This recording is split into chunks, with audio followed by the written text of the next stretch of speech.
It's February 13th, 2017, a Monday, and for the students of Delphi Community Middle School in Delphi, Indiana, it is an unexpected gift, a snow day that had been held back from winter and used on this particular February afternoon, which means no school, which means freedom, which means two 8th grade best friends named Abigail Williams and Libby German are spending the afternoon the way 13 and 14-year-olds in a small Midwestern town spend a free afternoon, which is outside on a trail together, taking pictures and just being kids in the kind of town, population around 3,000, 60 miles northwest of Indianapolis, where parents generally don't worry too much about their kids going for a walk in the woods, because this is Delphi, Indiana, where everyone knows everyone, where the meatpacking plant is the biggest employer, and the kids go to the same schools their parents went to, and the community center has a sign out front, and people wave to each other from their driveways. And this is the kind of place, and this is the kind of afternoon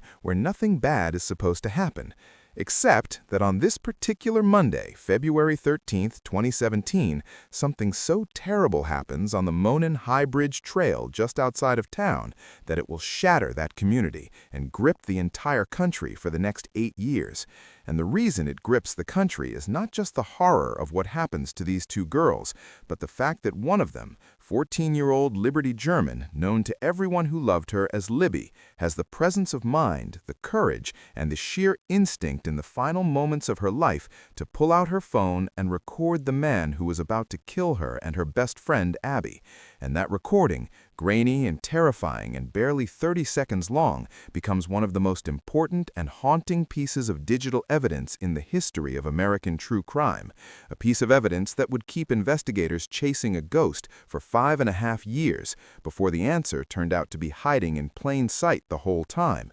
working at the CVS pharmacy right there in Delphi, a man named Richard Allen, who had lived in that same town for over a decade, who had processed and printed photos of Abby and Libby for free at his job after they were killed, who had gone to the police himself just 3 days after the murders to volunteer that he had been on that trail that afternoon, whose tip then sat in a box with thousands of others for 5 years until a volunteer receptionist named Kathy Schenk happened to be digitizing old tips in September 2022 and noticed that the time Richard Allen said he was on the trail matched exactly the window during which investigators believed the girls had been killed. And when she submitted that tip to the lead detective, something clicked, something that should have clicked years earlier, and within weeks, Richard Allen was arrested, and within 2 years he was on trial, and in November 2024, a jury of 7 women and 5 men convicted him on all 4 counts of murder after 19 hours of deliberation,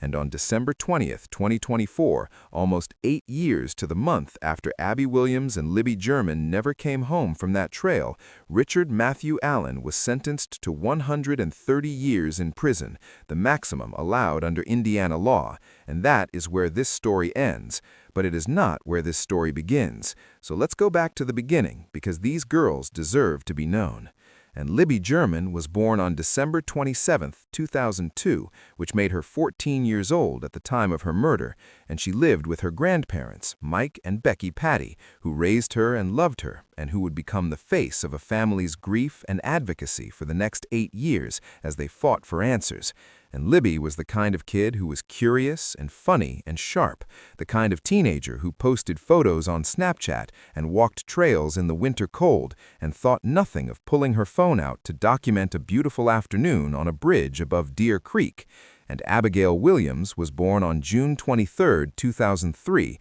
which made her 13 years old, and she was Libby's best friend, the two of them inseparable in the way that middle school best friends can be. And on February 13, 2017, it was Libby's older sister, Kelsey German, who dropped the two girls off at approximately 1:49 in the afternoon near the entrance of the Delphi Historic Trails by the Mears Farm on the north side of County Road 300 North. And before Kelsey drove away, she and Libby told each other they loved each other, and that was the last time Kelsey saw her sister alive. and the girls set off down the trail toward the Monon High Bridge, which was at that time an abandoned railroad trestle crossing high above Deer Creek, a wooden bridge with no guardrails, no handrails, open to the cold February air 60 feet above the water below. And it was the kind of structure that teenagers are drawn to, because what teenagers don't like a thrill. And at around 2:07 in the afternoon, Libby posted a photo to Snapchat of Abby walking across the Monon High Bridge,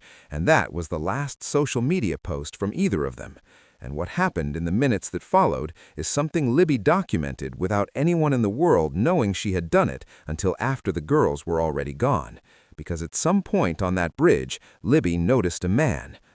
walking towards them that set off something in her gut, some alarm that a 14-year-old girl should never have to feel on a sunny Monday afternoon in her hometown. And she did something remarkable. She pulled out her phone and she started recording, and the video she captured, later enhanced by investigators, is 43 seconds long, shows the trail, shows Abby, and then shows a man in dark jeans and a blue jacket and a hat walking towards the girls across the bridge with his hands in his pockets. And near the end of the video, a man's low, muffled voice can be heard saying the words that would haunt the country for years, "Guys, down the hill." And then the video ends. And Libby's father was supposed to pick the girls up that afternoon, but when he arrived at the trailhead, he couldn't reach his daughter by phone, and he couldn't find them when he searched. And the girls were reported missing that evening, and a massive Community-wide search began in Delphi and the surrounding area with Indiana State Police, the FBI,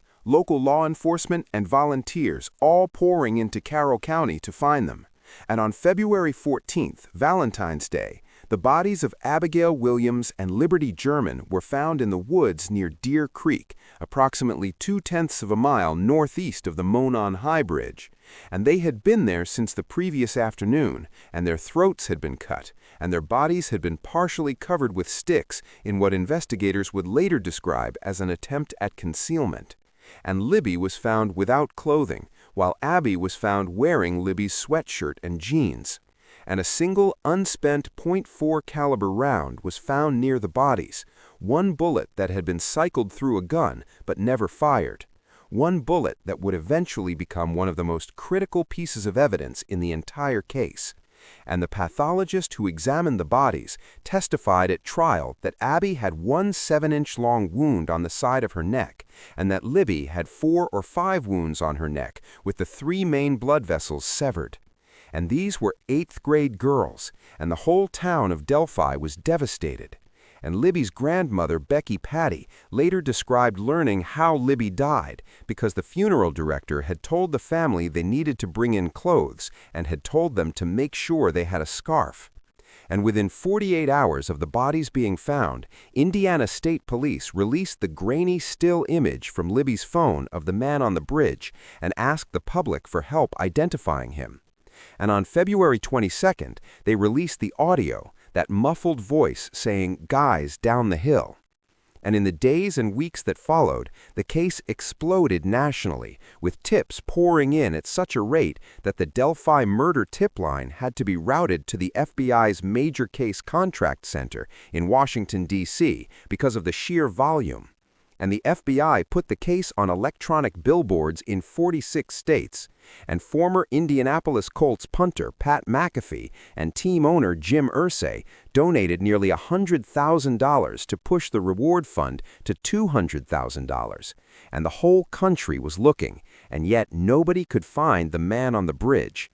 And the investigation dragged on. And in July 2017, investigators released a composite sketch of the suspect based on eyewitness accounts from other hikers on the trail that day. And in April 2019, they released a second revised sketch and a plea to the public, noting that investigators had reason to believe the suspect was hiding in plain sight and was almost certainly familiar with the Delphi area from living or working there. And that plea was more accurate than anyone knew at the time, because Richard Allen had in fact already walked into a police station just 3 days after the murders on February 16, 2017, and had spoken with a conservation officer assisting with the investigation in a grocery store parking lot, and told the officer that he had been walking on the Monon High Bridge trail between 1:30 and 3:30 in the afternoon on February 13th and had seen 3 females near the bridge. And the officer typed up his notes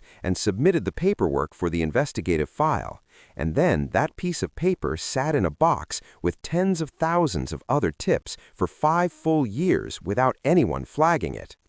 And the Carroll County Sheriff, Tony Liggett, testified at trial that the Allen tip fell through the cracks and that Allen had been hiding in plain sight. And Allen went right back to his life in Delphi after that, and he worked at the CVS pharmacy in town, the same CVS where Libby's grandparents, Mike and Becky Patty, went. And Becky Patty would later confirm that after the girls were killed, Allen had actually printed photos of Abby and Libby at no charge at his job, photos that were then displayed at the girls' funerals. And he attended community gatherings, and he lived in a house 2.5 miles from the trail. And years went by, and Abby and Libby's families held vigils and gave interviews and begged for answers, and watched 2 composite sketches circulate across the internet and disagreed with each other on social media about which sketch was more accurate. And true crime podcasters and YouTubers and amateur sleuths built entire online communities around the case. And investigators followed thousands of leads, including at one point looking at a man named Daniel Nations in Colorado and separately looking at a man named Klein, who was eventually convicted of child exploitation charges but was never charged in the Delphi murders. And none of it broke the case open. And then, in September 2022, a volunteer receptionist named Kathy Schenk was sitting at the Carroll County Sheriff's Office helping investigators digitize and organize old tips into an online database when she pulled up a tip that had been called in 5 years earlier, a tip from a man named Richard Allen, who said he had been on the trail the afternoon the girls disappeared and had seen 3 females near the bridge. And Kathy Schenk looked at the time Allen said he was there, and she looked at the window during which investigators believed the girls had been on that bridge, and she realized the timing matched. And she submitted the tip to the detective in charge of the investigation because she thought it was worth looking into. And when investigators took a second look at Richard Allen, everything started to fall into place, because Allen had in a subsequent interview in October 2022 told authorities he had worn jeans and a black or blue jacket that day and had gone to the bridge to watch fish. And investigators looked at the footage from Libby's phone, and they looked at the man in the dark jeans and the blue jacket walking across the bridge. And they looked at ballistics evidence from the unspent .4 caliber round that had been found between the girls' bodies at the crime scene. And a prosecution firearms expert would later testify at trial that that cartridge had been cycled through Richard Allen's .4 caliber Sig Sauer handgun. And investigators also noted that a black 2016 Ford Focus had been seen on security video near the area that afternoon, and that Allen owned the only such car registered in Carroll County when the murders took place. And on October 26, 2022, Richard Matthew Allen was taken into custody at the Indiana State Police Lafayette Post, and on October 28, he was formally charged with 2 counts of murder. And Indiana State Police Superintendent Doug Carter stood at a press conference and told the gathered media and the families of Abby and Libby that today was not a day to celebrate, but that the arrest of Richard Allen was a major step toward the conclusion of a long, complex investigation. And Allen was moved to a state facility for his safety and held in solitary confinement while awaiting trial. And what happened next was one of the most legally turbulent pre-trial periods in Indiana criminal justice history, with repeated delays, the leak of crime scene photographs that caused Indiana State Police Superintendent Doug Carter to publicly beg people to delete the images and stop re-victimizing the families, The withdrawal of Allen's original court-appointed public defenders and their subsequent reinstatement by the Indiana Supreme Court, gag orders, appeals, defense motions to throw out the bullet evidence, which the defense characterized as flimsy, and a bizarre and sensational defense theory that the girls had been killed as part of a ritual sacrifice by a group of Odinists, a theory that Carroll County prosecutor Nick McLeland dismissed as a fanciful defense for social media to devour, and that Special Judge Francis Gull, who had been brought in from Allen County in northeastern Indiana to oversee the trial, along with a sequestered jury from the same county, rejected, ruling that the probative value of such evidence was greatly outweighed by its potential to mislead the jury. And the trial finally began on October 18, 2024, 7 years and 8 months after Abby and Libby were killed, in the Carroll County seat of Delphi, their hometown, the same small town where Richard Allen had lived and worked and hidden for all those years. And the courthouse was packed every day of the 4-week trial with family members and locals and reporters and true crime podcasters and YouTubers who had been following the case for years, with people reportedly paying others to hold their spots in line the night before the trial started. And in his opening statement, Prosecutor McLeland told the jury that Richard Allen, armed with a gun, had forced the 2 girls off the hiking trail and had planned to rape them before a passing van made him change his plans and he cut their throats. And over the course of the trial, the prosecution presented the cell phone video, the ballistic evidence linking the unspent round to Allen's weapon, security footage of the black Ford Focus, and the testimony of multiple witnesses, including one woman named Sarah Carbaugh, who testified that as she was driving back from the trail on February 13th, she saw a man who she described as looking muddy, bloody, and unfriendly, and whom she identified as the man from the bridge video. And the prosecution also presented something that was arguably the most damning evidence of all, the fact that Richard Allen had confessed to the murders more than 60 times while in pre-trial detention, 61 confessions by the prosecution's count, confessions made to his wife Kathy Allen on recorded phone calls, confessions made to his mother, confessions made to prison employees and fellow inmates and to the warden, and most powerfully, confessions made to Monica Walla, the former lead psychologist at Westville Correctional Facility where Allen was housed, who testified that Allen initially told her he was innocent, but began confessing to the crimes in April 2023, around the time he was placed back on suicide watch, and who testified that Allen told her, "I killed Abby and Libby, I'm sorry," and that he had originally planned to sexually assault the victims but had run away when he saw a van nearby, and that he had cut the girls' throats and covered their bodies with sticks. And in one phone call to his wife that was played for the jury, Allen could be heard telling Kathy Allen, "I did it, I killed Abby and Libby," to which Kathy responded, "No, you didn't," and Allen replied, "Yes, I did." And the defense, led by attorneys Brad Rossi and Andrew Baldwin, argued that all of these confessions were false, that Allen's mental health had deteriorated rapidly during the 13 months he spent in solitary confinement before being moved to a different facility, and that he had been in a psychotic and delusional state during the confessions.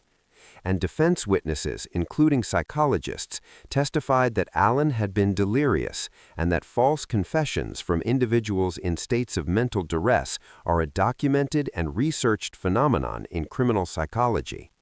And the defense also hammered the point that no DNA evidence linked Allen to the crime scene. A DNA expert for the state confirmed that none of Allen's DNA was found at the scene, and none of Abby or Libby's DNA was found on items recovered from his home, and the defense questioned why more images had not been taken of the cartridge found near the bodies, and suggested the bullet could have come from law enforcement. And defense attorney Rossi argued that witnesses who said they saw the bridge guy gave physical descriptions that did not match Allen, and Allen himself had pleaded not guilty and sat through 4 weeks of trial, appearing, according to reporters in the courtroom, pale and wide-eyed and emotionless, holding his Bible as the verdict was read.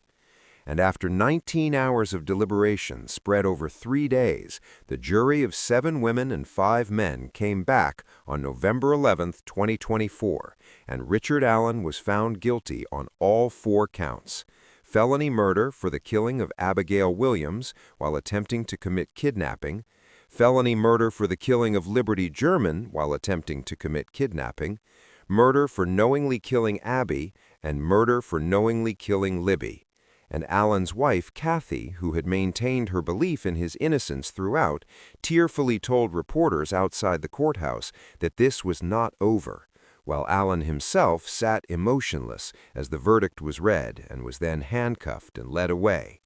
And on December 20th, 2024, the families of Abby Williams and Libby German finally got to stand in a courtroom and speak. And Libby's mother, Carrie Timmons, who had attended every single day of the trial, spoke about the PTSD and depression and guilt and anxiety she has lived with, and said that Libby would be 22 years old now, but that the family has stopped celebrating her birthday because it is too difficult.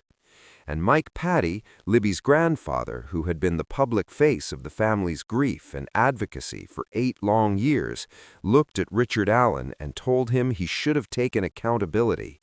And Diane Erskine, Abby's grandmother, spoke of the great sadness of the day. And Indiana State Police Lieutenant Jerry Holman called the crime brutal and told the judge that Abby and Libby had been stalked, kidnapped, humiliated, and treated like animals. And Special Judge Francis Gull, who had spent 27 years on the bench and said Allen ranked right up there with the most heinous crimes in the state of Indiana, looked at Allen and said, "These families will deal with your carnage forever," and then sentenced him to 65 years for each murder, to run consecutively for a total of 130 years in prison, the maximum sentence allowed.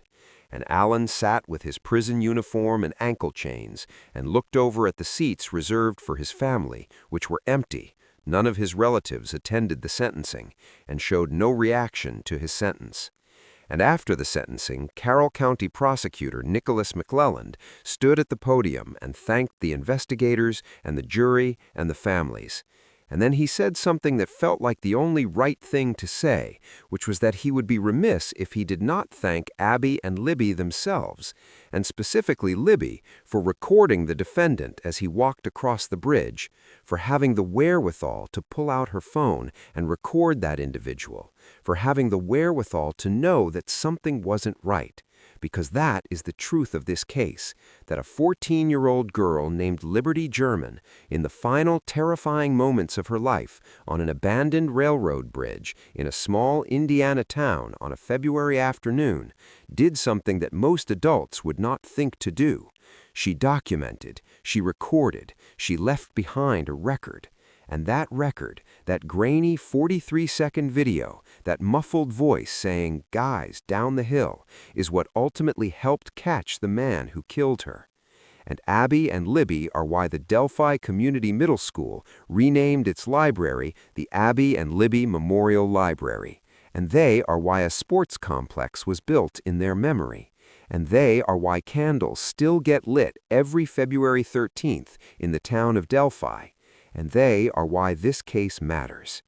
And Richard Allen is currently appealing his conviction, his attorneys maintaining his innocence. But a jury of 12 people heard 4 weeks of evidence and deliberated for 19 hours and came back unanimous on all 4 counts. And a judge who has seen the worst of humanity in 27 years on the bench looked him in the eye and said he ranked among the most heinous.